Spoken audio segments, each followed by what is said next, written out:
Well, personal sacrifice is essential, I think, because it's in missions, because it's the heart of God to be sacrificial for us on our behalf.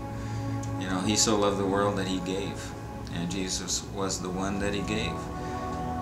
And when you look at, I think what impacted me even as a high school student, way back around that time I was wrestling with faith, was that Christ gave of Himself over and over again. He wasn't so wrapped up in Himself that He was such a very small package. He was the big package because He was selfless, like that Starfield song says. And that's what hit me, right? Not just between the eyes, but in the heart.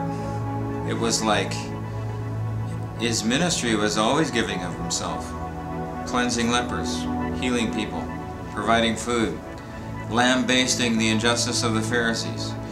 It was all not self-centered, and that nailed me in my spirit, and I said to myself, I want to live like that. I want to live like that.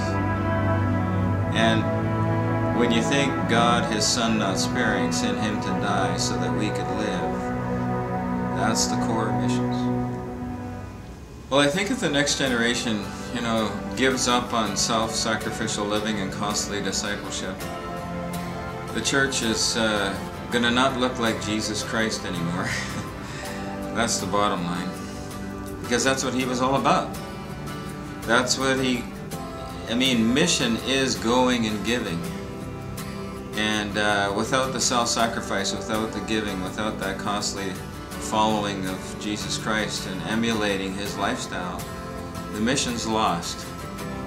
You know, and what will become of our church will be, well, just a self-centered church that's wrapped up in itself and its own objectives and tickling the ears of its congregants and making them feel comfortable.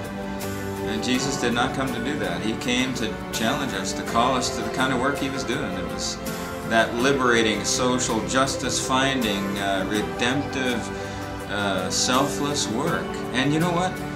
From my own experience, I've found more satisfaction on the level of my spirit in doing that kind of work Christ was involved in than, you know, the hedonism that's espoused by popular culture today.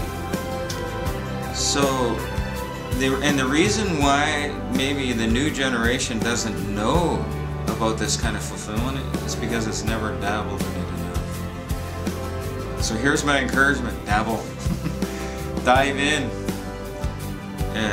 emulate the self-giving life of Christ, and that's where you're going to find the